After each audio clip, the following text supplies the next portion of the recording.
أشهد أن لا إله إلا الله وحده لا شريك له وأشهد أن محمدا عبده ورسوله أما بعد فأعوذ بالله من الشيطان الرجيم بسم الله الرحمن الرحيم الحمد لله رب العالمين الرحمن الرحيم مالك يوم الدين إياك نعبد وإياك نستعين اهدنا الصراط المستقيم صراط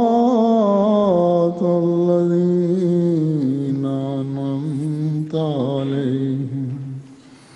غير المغضوب عليهم ولا الضالين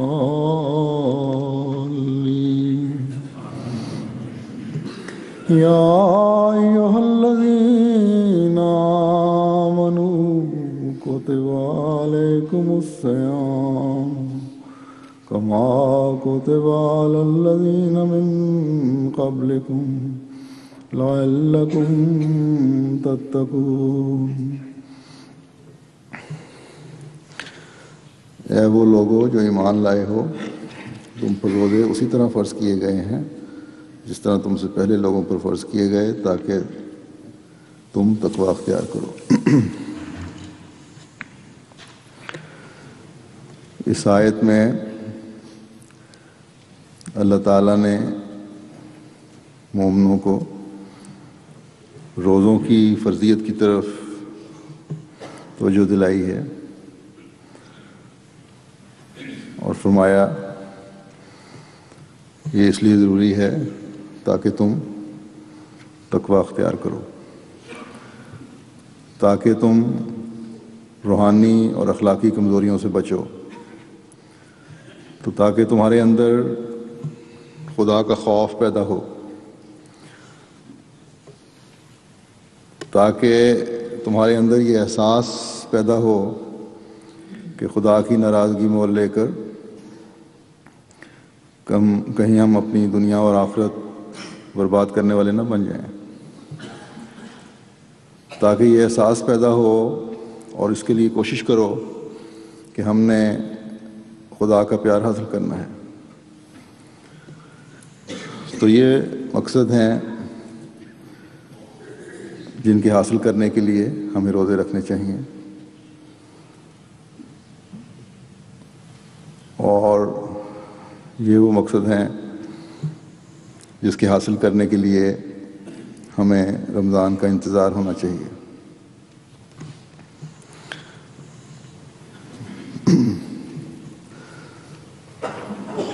تبھی ہم گزشتہ سال میں جو رمضان گزرا ہے اس سے فائدہ اٹھاتے ہوئے اس میں جو ہم نے نیکیاں کی تھیں، جو تقوی اختیار کیا تھا، جو منزلیں ہم نے حاصل کی تھیں، ان کا فیض پا سکتے ہیں۔ اس رمضان میں یہ جائزہ لینا چاہیے کہ کیا جو گزشتہ رمضان میں منزلیں حاصل ہوئی تھیں ان پر ہم قائم ہیں، کہیں اس سے بھٹک تو نہیں گئے۔ اگر بھٹک گئے تو تو رمضان نے ہمیں کیا فائدہ دیا، اور یہ رمضان بھی اور آئندہ آنے والے رمضان بھی ہمیں کیا فائدہ دے سکیں گے؟ اللہ تعالیٰ تو یہ فرماتا ہے کہ اگر یہ فرض روزے رکھو گے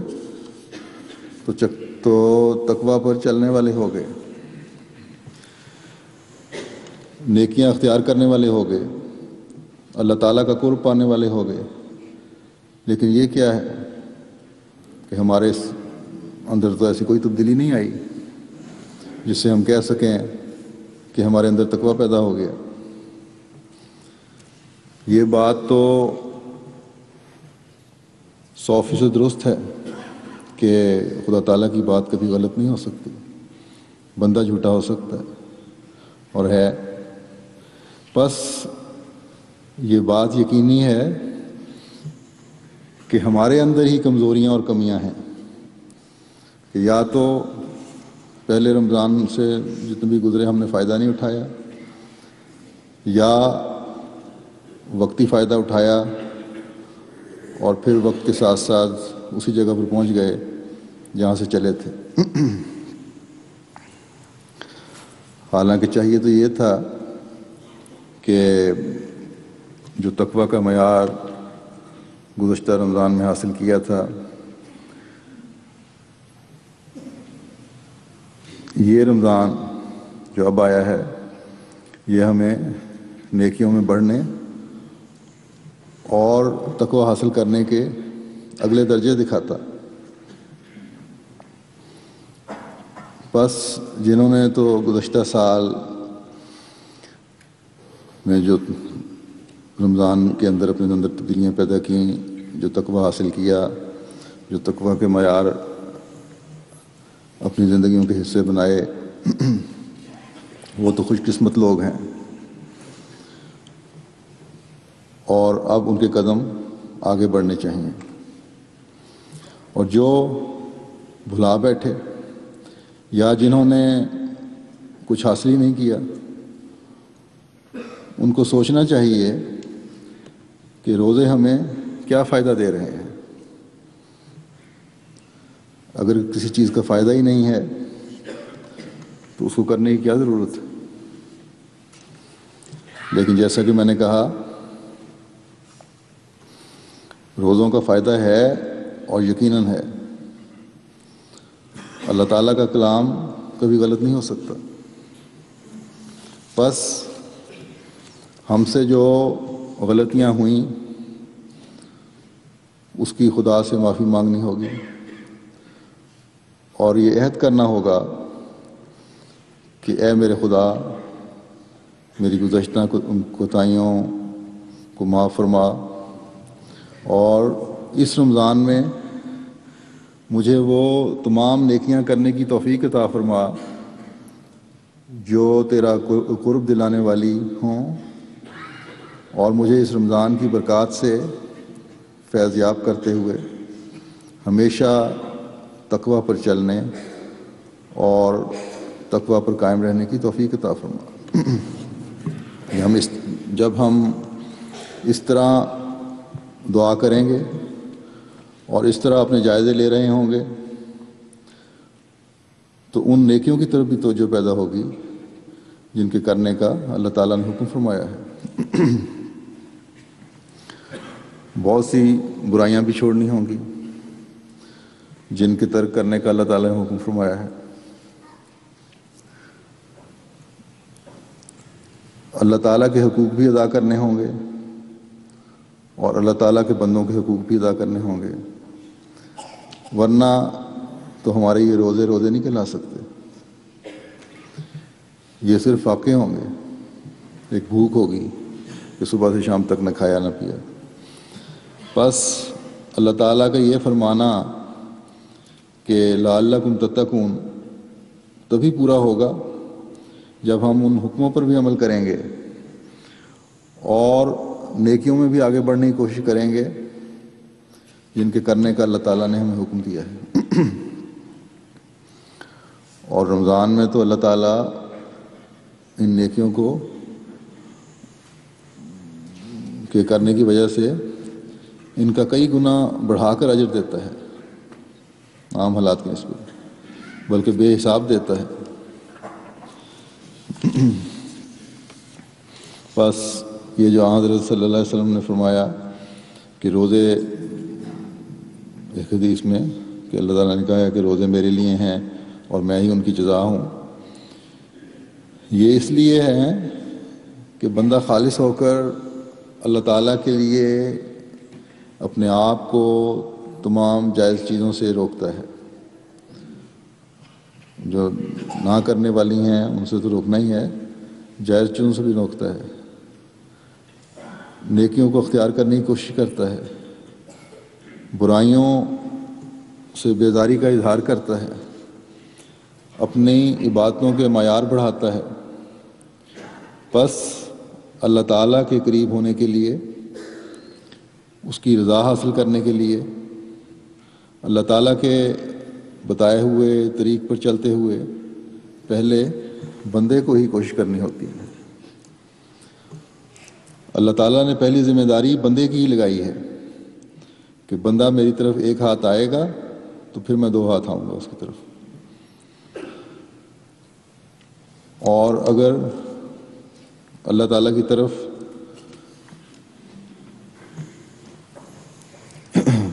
چل کر جائے گا تو اللہ تعالیٰ فرماتا ہے کہ میں دوڑ کر اس کی طرف آؤں گا۔ بس ایک مومن کو ہر وقت کی فکر رہنی چاہیے کہ اللہ تعالیٰ کی رضا حاصل کرنے کے لیے تقوی اختیار کرتے ہوئے اپنے پیار کرنے والے خدا کی طرف جاؤں، تو ایسے بندے کے لیے عام دنوں سے زیادہ اللہ تعالیٰ دوڑ کر آتا ہے رمضان میں، اور اسے اپنی پناہ میں لے لیتا ہے۔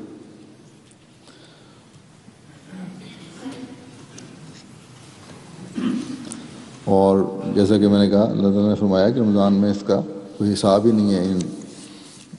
برکتوں کا یا ان ثواب کا یا اس اجر کا جو اللہ تعالیٰ دیتا ہے عام حالات کی نسبت۔ ایک روایت میں آتا ہے، حضرت ابو مسعود غفاری بیان کرتے ہیں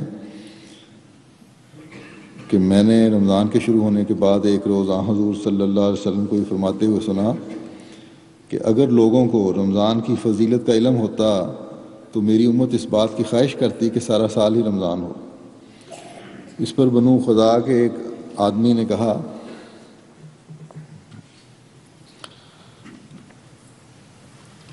کہ اے اللہ کے نبی، ہمیں رمضان کے فضائل سے آگاہ کریں۔ چنانچہ آپ نے فرمایا،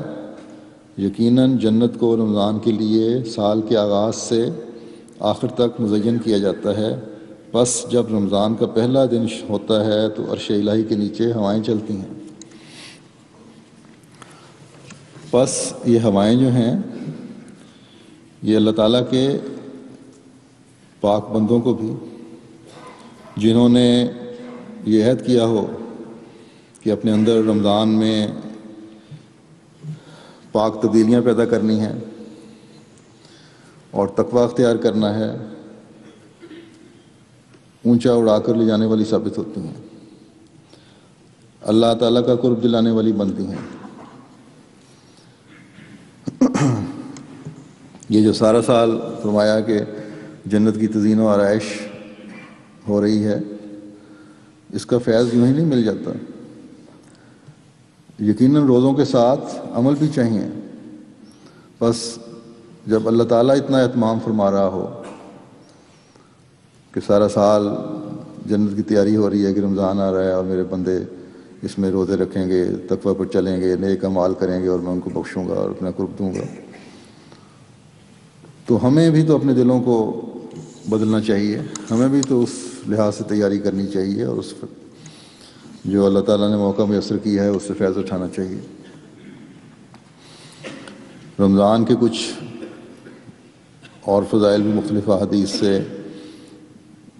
درج ہیں، چند ایک بیان کرتا ہوں، جن سے پتہ چلتا ہے کہ خدا تعالیٰ کس کس طرح اپنے بندوں کو رمضان میں نوازتا ہے یا نوازنا چاہتا ہے۔ بس یہ بندے کا بھی کام ہے اس کی طرف بڑھے اور تقویٰ پیدا کرے اگر ان شرائط کے ساتھ روزے رکھے جائیں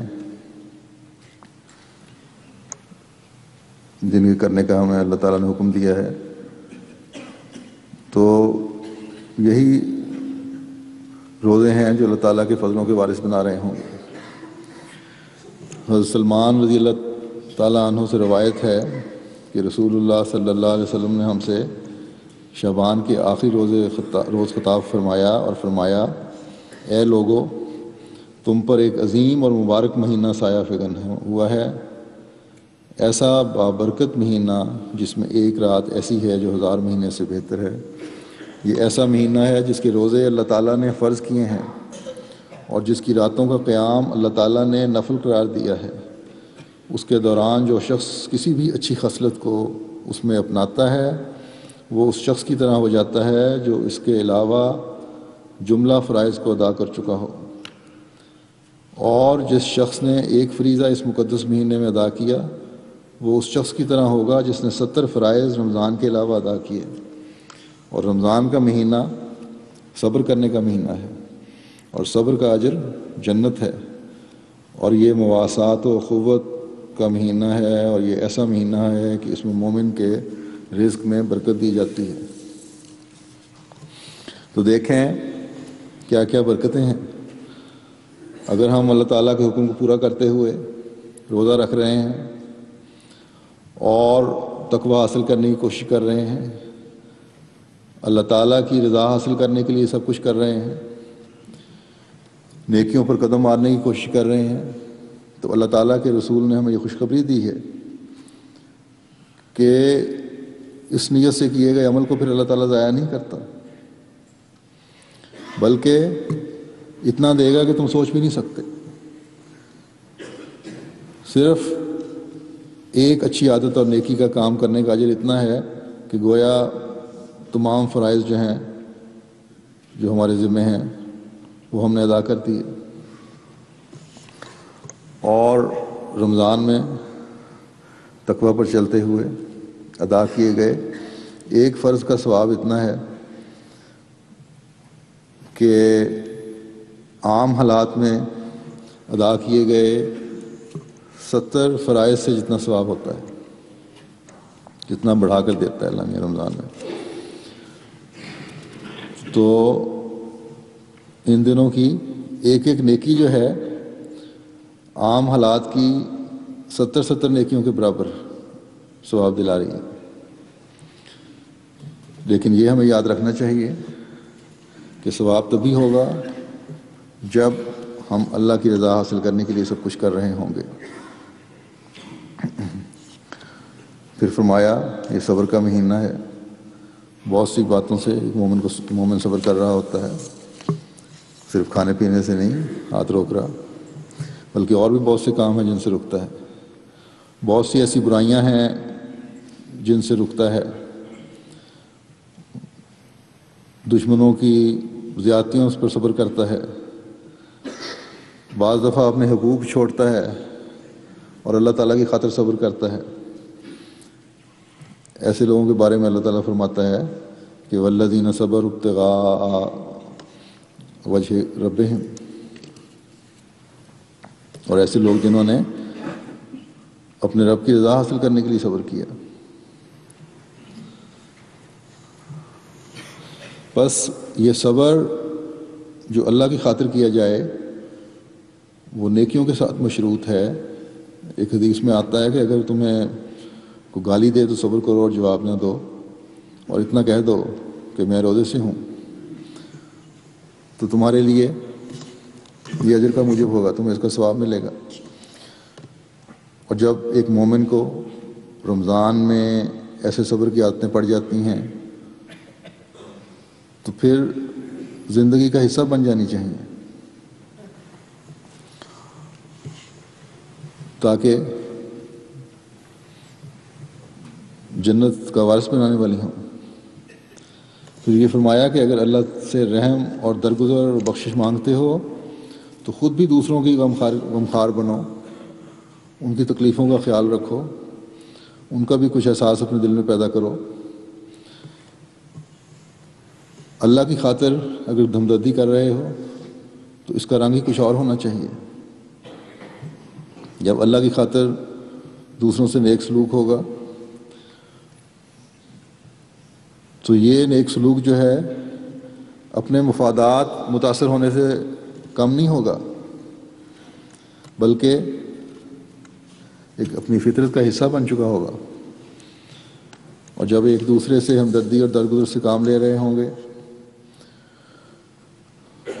تو یہ اس دنیا میں بھی جنت کا باعث بن رہا ہوگا، اور اگلے جہان میں بھی ہمیں جنت کی خوشخبری دے رہا ہوگا۔ پھر یہ بھائی چارے اور محبت اور پیار کا مہینہ ہے۔ ہر بھائی دوسرے بھائی کے قصور اللہ کی خاطر معاف کر رہا ہوگا، ہر رشتہ دوسرے رشتے کے قصور معاف کر رہا ہوگا، ہر تعلق دوسرے تعلق کے اگر کوئی قصور ہیں تو وہ معاف کر رہا ہوگا، اور بھائی چارے کی فضا اللہ تعالیٰ کی خاطر پیدا کر رہا ہوگا۔ تو اس مہینے کی برکت کی وجہ سے اور اللہ تعالیٰ کا اپنے بندے کے ایک فعل کے عام حالات کی نسبت 70 گنا ثواب دینے کی وجہ سے ہم پھلانگتے ہوئے اور دوڑتے ہوئے اللہ تعالیٰ کا قرب پانے کی منزل کی طرف جا رہے ہوں گے اور جنت میں داخل ہو رہے ہوں گے۔ پھر فرمایا کہ مومن کے رزق میں برکت ہوتی ہے۔ ظاہر ہے مومن کا رزق بھی ایک حلال رزق ہوتا ہے اور ہونا چاہیے۔ تھوڑے سی محنت میں اور تھوڑے سے رزق میں اللہ تعالیٰ برکت ڈال دیتا ہے۔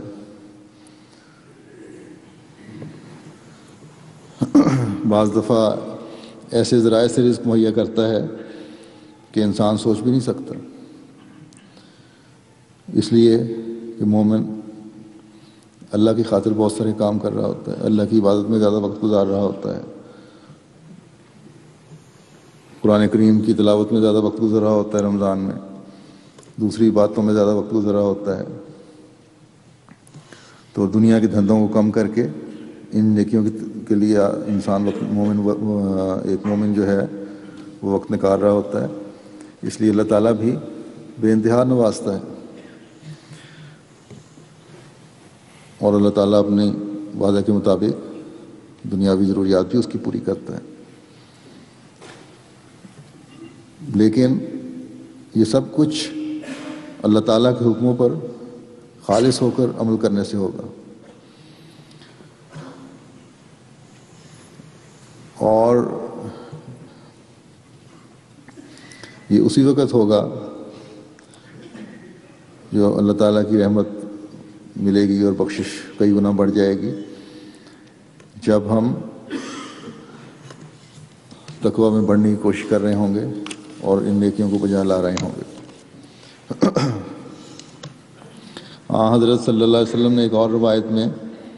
روزوں کی فضیلت کے بارے میں اور اس کی برکات حاصل کرنے کے طریق کے بارے میں یوں بیان فرمایا ہے۔ حضرت ابو ہریرہ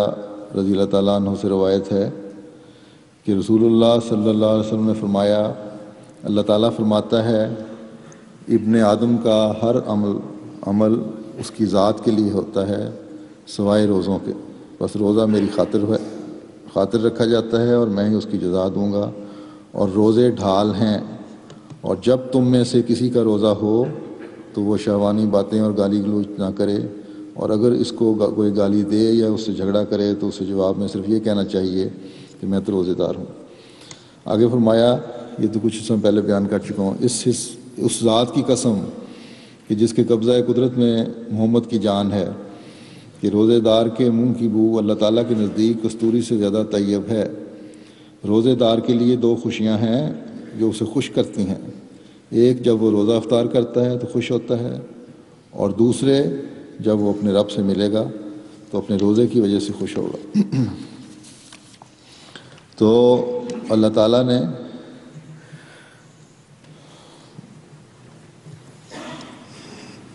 جب فرمایا کہ روزے کی جزا بھی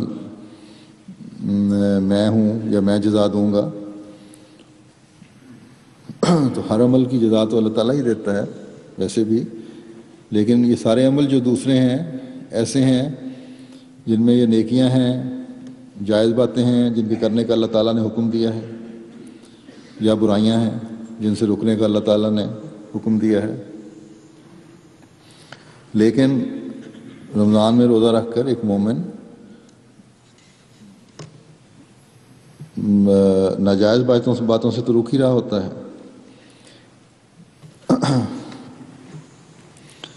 لیکن بعض جائز باتیں بھی خدا کی خاطر چھوڑ رہا ہوتا ہے، اور پھر پہلے سے عام حالات کی نسبت بڑھ کر نیکیاں کر رہا ہوتا ہے، نیکیاں کرنے کی توفیق پا رہا ہوتا ہے، پھر برائی کا جواب بھی اللہ کی خاطر نیکی سے دے رہا ہوتا ہے، اپنے اندر تبدیلی پیدا کرنے کی کوشش کرتے ہوئے۔ اس لیے اللہ تعالیٰ نے اس کا اجر بھی بے حساب رکھا ہے کہ یہ سوچ کر کہ تم میری خاطر یہ کچھ کر رہے ہو، اگر کرو گے عمل تو میں اس کا اجر بے حساب دوں گا۔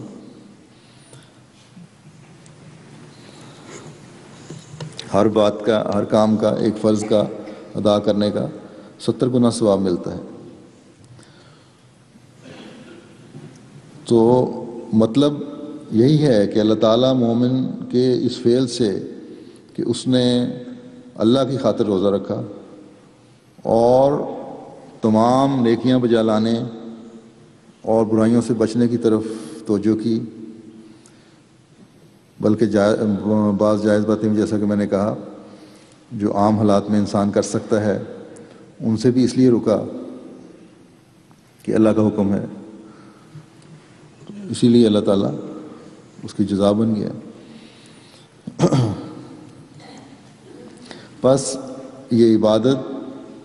بھی خالص ہو کر اس کے لیے کرنا اور اپنے اندر پاک تبدیلیاں پیدا کرنا ہمارے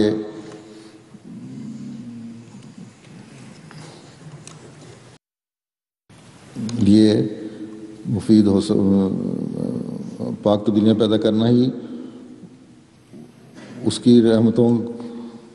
کا وارث بنائے گا اور بے حساب رحمتوں کا وارث بنائے گا اگر خالص ہو کر ہم اس کی خاطر یہ کریں گے۔ اللہ تعالیٰ تو ایسے مومن کی ہر حالت اور ہر حرکت پر پیار آتا ہے جو اس کی خاطر یہ فعل کر رہا ہوتا ہے۔ یہاں تک فرمایا کہ روزے کی وجہ سے بعض دفعہ جو منہ سے بو آتی ہے اللہ تعالیٰ کو وہ بھی خوشبو سے زیادہ پسند ہے۔ پھر فرمایا کہ روزہ ڈھال ہے۔ ایک اور روایت میں آتا ہے کہ روزہ ڈھال ہے اور آگ سے بچانے والا مضبوط قلعہ ہے۔ بس یہ ڈھال تو اللہ تعالیٰ نے مہیا فرما دی، لیکن اس کو استعمال کرنے کا طریقہ بھی آنا چاہیے، اس کے بھی کچھ لوازمات ہیں جنہیں پورا کرنا چاہیے، تبھی اس ڈھال کی حفاظت میں تقویٰ اختیار کرنے کی توفیق ملے گی۔ یہ ڈھال اس وقت تک کارآمد رہے گی جب روزے کے دوران سب برائیوں سے بچنے کی کوشش کرتے رہیں گے، جھوٹ نہیں بولیں گے، غیبت نہیں کریں گے اور ایک دوسرے کے حقوق کی حق تلفی نہیں کریں گے، اپنے جسم کے ہر عضو کو اس طرح سنبھال کر رکھیں گے کہ جس سے کبھی کوئی زیادتی نہ ہو، ہر ایک دوسرے کے عیب دیکھنے کے بجائے اپنے عیب تلاش کر رہا ہوگا، ایک دوسرے کی برائیاں تلاش کرنے کے بجائے اپنی برائیوں اور کمیوں اور کمزوریوں اور خامیوں کو ڈھونڈ رہا ہوگا۔ میں حیران ہوتا ہوں بعض دفعہ یہ سن کر، بعض لوگ بتاتے بھی ہیں اور لکھ کے بھیجتے ہیں کہ آپ کے فلاں خطبے پر مجھے فلاں شخص نے کہا کہ یہ تمہارے بارے میں خطبہ آیا اس لیے اپنی اصلاح کر لو۔ حالانکہ چاہیے تو یہ کہ ہر ایک اپنا اپنا جائزہ لے اور دوسرے کے آنکھ کے تنکے تلاش نہ کرے۔ تو جب روزوں میں اس طرح اپنے جائزے لے رہے ہوں گے، کان، آنکھ، زبان، ہاتھ سے دوسرے کو نہ صرف محفوظ رکھ رہے ہوں گے بلکہ اس کی مدد کر رہے ہوں گے، تو پھر روزے تقوی میں بڑھانے والے ہوں گے اور اللہ تعالیٰ کے ہاں بے انتہا اجر پانے والے ہوں گے۔ بس اس لحاظ سے بھی ہمیں اپنا جائزہ لینا چاہیے، اپنا محاسبہ کرتے رہنا چاہیے۔ ایک روایت میں آتا ہے، حضرت ابو ہریرہ رضی اللہ تعالیٰ عنہ بیان کرتے ہیں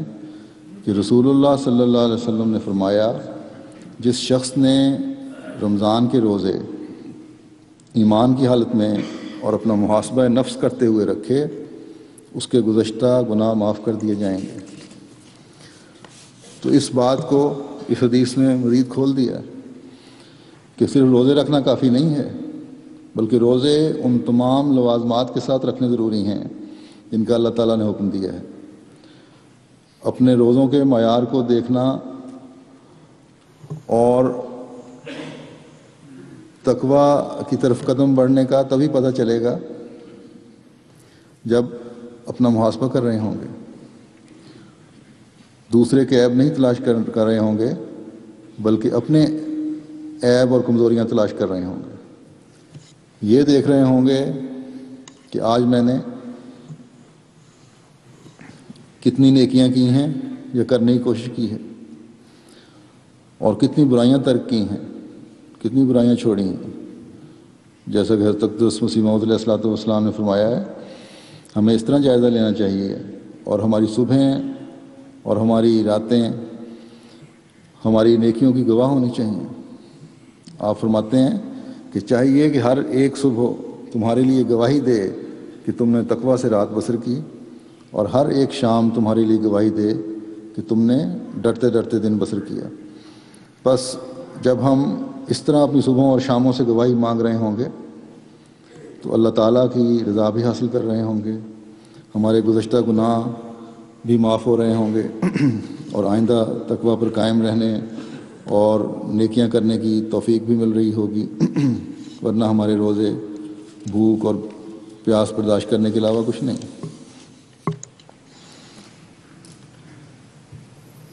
ایک روایت میں آتا ہے، حضرت انس بن مالک سے روایت ہے کہ میں نے یہاں حضور صلی اللہ علیہ وسلم سے سنا، آپ فرما رہے تھے رمضان آ گیا ہے، اس میں جنت کے دروازے کھول دیے جاتے ہیں اور جہنم کے دروازے مقفل کر دیے جاتے ہیں، اور شیاطین کو اس میں زنجیروں سے جکڑ دیا جاتا ہے۔ ہلاکت ہو اس شخص کے لیے جس نے رمضان کو پایا اور اسے بخشا نہ گیا، اگر وہ رمضان میں نہیں بخشا گیا تو پھر کب بخشا جائے گا۔ بس اس حدیث سے مزید بات کھلتی ہے کہ بخشے جانے کے لیے صرف رمضان کا آنا ضروری نہیں ہے،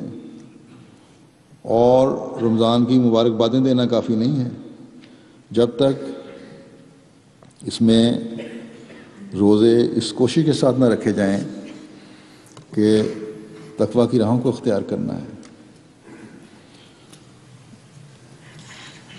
ان تبدیلیوں کو مستقل اپنی زندگیوں کا حصہ بنانا ہے۔ صرف ایک سال یا ایک مہینے کے عمل سے تو نہیں بخشے جائیں گے، یہ مسلسل عمل ہے۔ باوجود اس کے یہ ذکر ہے کہ جہنم کے دروازے مقفل کر دیے جاتے ہیں، لیکن پھر بھی آگے یہی بتایا اس کے باوجود ضروری نہیں کہ سارے بخشے جائیں، اس کے لیے عمل کرنے ہوں گے۔ بس اس طریق سے ہمیں اپنے روزوں کو سنوارنا چاہیے تاکہ یہ نیکیاں اور اللہ تعالیٰ کی بخشش ہماری زندگیوں کا حصہ بن جائیں۔ ایک روایت میں آتا ہے، نضر بن شعبان کہتے ہیں کہ میں نے ابو سلمہ بن عبد الرحمن سے کہا، آپ مجھے کوئی ایسی بات بتائیے جو آپ نے اپنے والد سے سنی ہو اور انہوں نے ماہ رمضان کے بارے میں حضرت صلی اللہ علیہ وسلم سے براہ راست سنی ہو۔ ابو سلمہ بن عبد الرحمن نے کہا، یہاں مجھ سے میرے والد نے بیان کیا کہ رسول اللہ صلی اللہ علیہ وسلم نے فرمایا کہ اللہ تبارک و تعالیٰ نے رمضان کے روزے رکھنا تم پر فرض کیے اور میں نے تمہارے لیے اس کا قیام جاری کر دیا ہے، پس جو کوئی ایمان کی حالت میں ثواب کی نیت سے اس میں روزے رکھے وہ گناہوں سے ایسے نکل جاتا ہے جیسے اس کی ماں نے اسے جنم دیا ہو، بالکل معصوم ہو جاتا ہے۔ اللہ کرے کہ ہم اس رمضان میں اسی طرح پاک ہو کر اور معصوم ہو کر نکلیں، اور پھر یہ پاک تبدیلیاں بھی ہماری زندگیوں کا ہمیشہ حصہ بن جائیں۔ رمضان میں عبادتوں کے معیار بلند تر کرنے اور قرآن کریم پڑھنے کے ساتھ ساتھ حضرت صلی اللہ علیہ وسلم کا ایک طریق صدقہ و خیرات کرنا بھی تھا۔ ایک روایت میں آتا ہے کہ ان دنوں میں آپ اموال اس طرح خرچ کرتے تھے اور اس میں خرچ کرنے میں تیز ہوا سے بھی بڑھ جاتے تھے۔ بس رمضان کی برکات سے فیض یاب ہونے کے لیے اللہ کی راہ میں خرچ کرنا بھی ایک ذریعہ ہے۔ اس لیے حضرت صلی اللہ علیہ وسلم کی سنت پر عمل کرتے ہوئے اس طرف بھی توجہ دینی چاہیے۔ اموال کی قربانی بھی تزکیہ نفس کے لیے ضروری ہے۔ اللہ تعالیٰ ہم سب کو توفیق دے کہ رمضان کی برکتوں کو سمیٹنے والے ہوں اور ہمارے روزے حقیقت میں اللہ تعالیٰ کا تقویٰ اختیار کرنے کے لیے ہوں، اور پھر یہ برکتیں ہمیشہ ہماری زندگیوں کا حصہ بن جائیں۔ جو کمزوریاں اس رمضان میں دور کریں، دوبارہ کبھی پیدا نہ ہوں، اور ہمیشہ اللہ کی بخشش اور رحمت اور پیار کی چادر میں لپٹے رہیں۔ روزہ کی حقیقت کے بارے میں حضرت اقدس مسیح موعود علیہ الصلوۃ والسلام فرماتے ہیں کہ روزے کی حقیقت سے یہ لوگ ناواقف ہیں، سے بھی لوگ ناواقف ہیں۔ اصل یہ ہے کہ جس ملک میں انسان جاتا نہیں اور جس عالم سے وہ واقف نہیں، اس کے حالات کیا بیان کرے۔ فرمایا روزہ اتنا ہی نہیں کہ اس میں انسان بھوکا پیاسا رہتا ہے،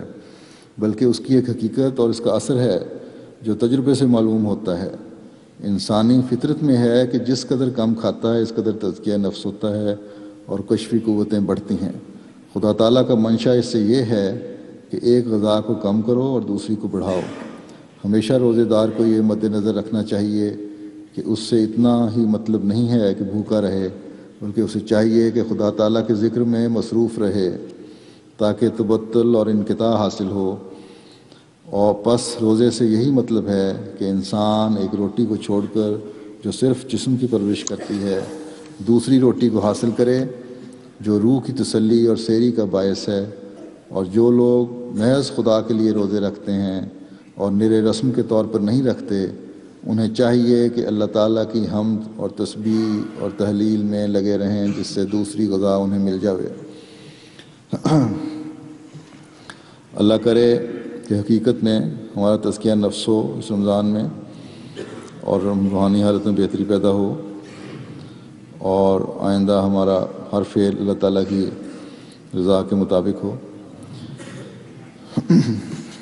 ایک افسوسناک خبر بھی ہے، ٹی وی پہ بھی آ چکی ہے، لوگوں نے کافی انہوں نے سن بھی لی ہوگی۔ آج صبح منڈی بہاؤالدین کے نزدیک ایک جگہ ہے موم رسول پاکستان میں،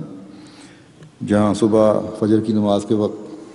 جب احمدی نماز ادا کر رہے تھے، دو دہشت گرد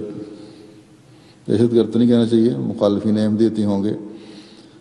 دہشت گردی تو آپس میں جب ان لڑائیاں ہوتی ہیں تو ان کے لیے دہشت گردی ہے، ہم نے تو جواب نہیں دینا، ہمارے تو صرف جو حملے کیے جاتے ہیں اس لیے کہ احمدی ہیں۔ انہوں بہرحال مسجد میں آئے وہ اور نمازیوں پر فائرنگ کر کے فرار ہو گئے، جس سے 8 احمدی تو وہیں موقع شہید ہو گئے ہیں، اور تقریباً 20 زخمی ہیں۔ شہید ہونے والوں میں 2 تو بڑی عمر کے بزرگ تھے، 70 سال کی ایک عمر تھی، ایک 73 سال کی، کچھ اور تفصیلات ابھی آنی ہیں، باقی تقریباً نوجوان ہی تھے سارے، اور ایک چھوٹا لڑکا بھی تھا جس کی عمر 16 سال ہے، ایک 12 سال کا بچہ بھی ہے، بڑا شدید زخمی ہے۔ اللہ تعالیٰ ان شہداء کو جنت الفردوس میں مقام عطا فرمائے اور زخمیوں کو شفا عطا فرمائے۔ ان کے رشتہ داروں کو، عزیزوں کو، سب احمدیوں کو صبر اور حوصلے کے ساتھ، یہ بہت بڑا صدمہ ہے، اس کو برداشت کرنے کی توفیق دے۔ اللہ تعالیٰ ان مجرموں کو پکڑنے کی بھی خود سامان پیدا فرمائے۔ رمضان میں جہاں احمدی نیکیوں کے حصول اور اللہ تعالیٰ کا پیار حاصل کرنے کی کوشش کر رہا ہوتا ہے، یہ ملاؤں کی تربیت یافتہ نام نہاد مسلمان ٹولہ جو ہے، سارے مسلمان تو ایسے نہیں، ایک مخصوص ٹولہ ہے ان میں سے،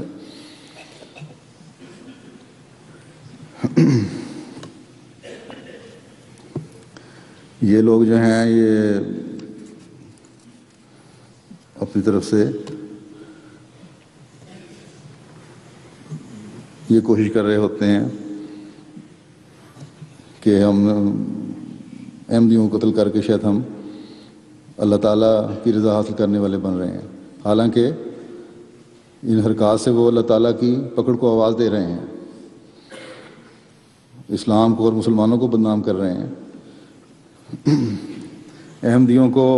اس لیے ظلم اور بربریت کا نشانہ بنایا جا رہا ہے کہ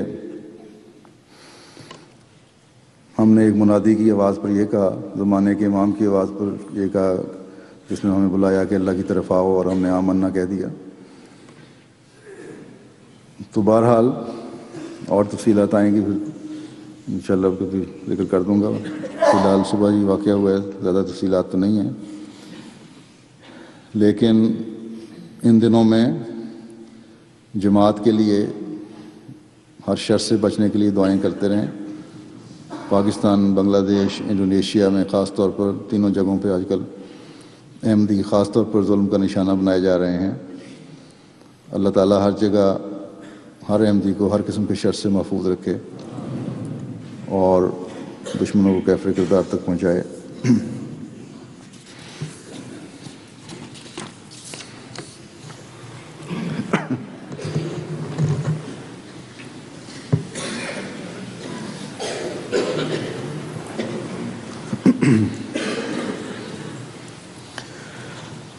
الحمد لله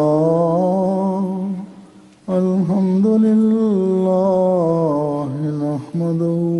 ونستعينه ونستغفره ونؤمن به ونتوكل عليه ونعوذ بالله من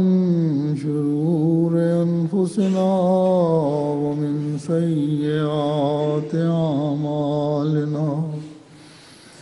من يهده الله فلا مضل له ومن يضلله فلا هادي له، ونشهد أن لا إله إلا الله ونشهد أن محمدا عبده ورسوله۔ عباد الله رحمكم الله،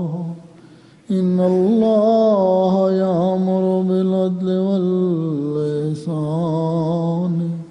وإيتاء ذي القربى وينهى عن الفحشاء والمنكر والبغي، يعظكم لعلكم تذكرون۔ اذكروا الله يذكركم وادعوه يستجب لكم، ولذكر الله